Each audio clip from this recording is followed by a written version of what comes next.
Tu sais pas c'est quoi l'afro-indie animation? Bah je vais te l'expliquer dans cette vidéo et on va prendre un exemple d'afro-animation que j'ai trouvé excellent, un bon court-métrage, c'est Wave de Jason Reitman. On en parle dans cette vidéo.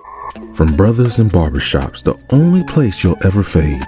From Kiki. Salut les héros et les héroïnes, je suis Kembo du média Afro-Pop Culture Waxan. On met en avant des afro-mangas, des animations, on met en avant des afro-mangas, des afro-animations. En fait, ce qui concerne la pop culture africaine, n'hésite pas à t'abonner si tu veux en savoir plus et aussi à nous suivre sur nos différents réseaux sociaux.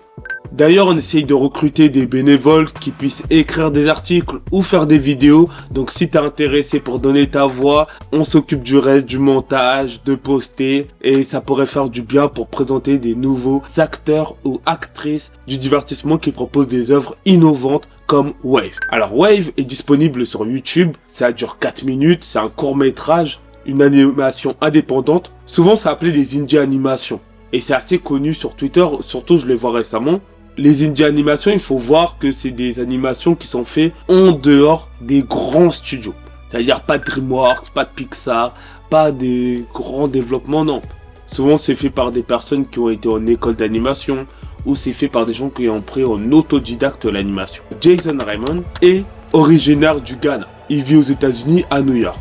Là-bas, il fait une école d'animation et il me semble que c'est son école d'animation qui lui permet de réaliser l'œuvre Wave. Mais Wave, c'est surtout une initiative, j'allais dire indépendante de Jason Reitman, mais je pense que tout son entourage a dû l'aider à construire son idée de Wave, parce que son idée de Wave, c'est comment un jeune garçon noir peut être fier d'être noir. Ça peut être étonnant cette question, mais le réalisateur de Wave nous disait que au départ, lui, il détestait être noir. Alors, c'est vrai qu'au départ, quand j'ai lu ça, je me suis dit, surprenant. Donc, quel est son court-métrage? Que va-t-il nous montrer? Et peu de dialogue. En 4 minutes, il nous fait une belle exposition du fait, à la fois d'être fier d'être noir, d'être fier d'avoir de la mélanine et d'être en même temps seul, mais avec un collectif. C'est ça que j'ai trouvé beau avec cette animation. Cette animation a actuellement fait 25 000 vues et je pense qu'il va encore gagner en popularité avec le temps. Et je vous conseille vraiment de regarder parce que ça m'a plu. Vous allez voir, vous avez une technique d'animation dessinée. On sent que la personne a dessiné planche par planche et on a un résultat, un rendu super beau. C'est un rendu à la fois frais, très organique. Comment l'eau est filmée, c'est cool. Ah, excusez-moi, je vous ai pas dit le synopsis.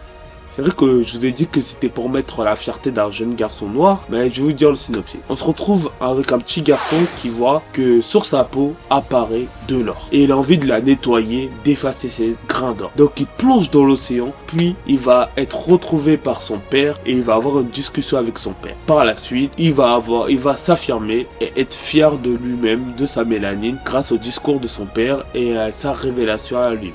Comme je vous l'ai dit, on a une animation très organique. L'eau est essentielle. Et on le voit aussi dans le discours du père, qui nous rappelle que une goutte d'un océan n'est rien. Un océan, c'est tout. Un océan, c'est tout un ensemble, c'est tout un cosmos. Et c'est tout un ensemble. Et aussi, l'océan, et en symbiose, que ce soit avec la vie, avec l'univers entier. Et il nous fait comprendre que ce garçon-là n'est pas seul, il est dans tout un univers. Ce qui est intéressant, c'est à la fois, on a ce côté, on part de l'individualité pour aller vers un ensemble. C'est-à-dire, on part sur les doutes, les craintes de ce petit garçon, et puis dans un plan séquence super joli, qui m'a rappelé Sinners. Je l'ai dit dans mon article sur WordPress, n'hésitez pas à voir, c'est un site internet où on met des articles et on donne notre avis sur des œuvres d'Afro-Pop Culture. Et l'œuvre Wave est dans un plan séquence, dans un montage très dynamique. Ça m'a rappelé Sinners avec le moment où on a justement les musiques du passé, les musiques du futur qui se rassemblent avec la musique chantée par Sami. Ça m'avait rappelé ça et je trouve ça cool justement. J'imagine qu'il n'a peut-être pas pris ça comme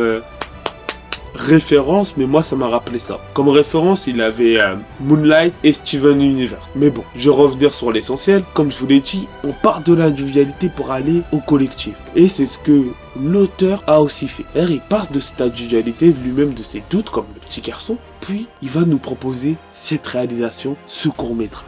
C'est pour ça, je trouve ça beau. C'est-à-dire que quelqu'un qui avait certes des doutes, des peurs du fait d'être noir, bah il va ressentir par ailleurs une fierté d'être noir. Et c'est une œuvre en même temps très cuir parce que à un moment, par exemple dans le plan séquence, on va nous montrer deux pères en train de se câliner et autres. C'est une œuvre très ouverte qui nous montre la fierté en soi. Et c'est beau que le réalisateur a pu nous montrer son évolution sur cette question-là et que le personnage par la suite, avec ce plan séquence justement, il voit toutes les personnes noires s'activer, aller chez le coiffeur. Vraiment, à ce moment-là, pour moi, ça a râpé ma vie. Vraiment, ça a râpé ma vie et ça râpera votre vie aussi, j'imagine. Et donc, avec brio, on a quelque chose qui montre justement que les personnes noires se soutiennent et qu'on est dans un ensemble dans l'humanité.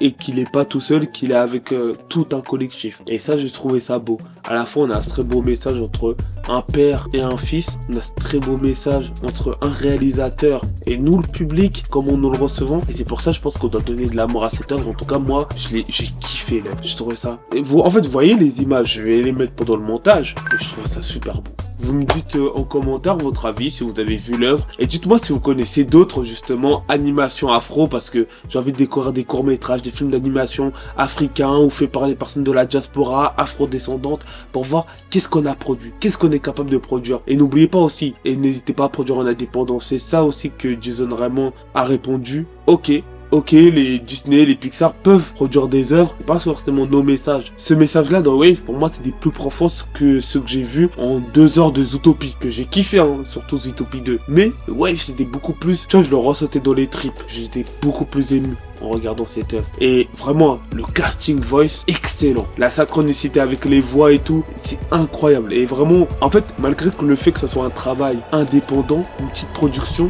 on voit qu'elle est qualitative, minime, mais très bien produite. Avec un final, produisez, créez.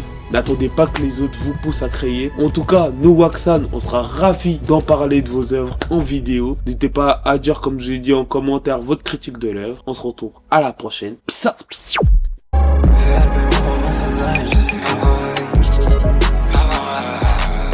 C'était mon twin, je le sais, et moi je le sais. Et moi je le sais.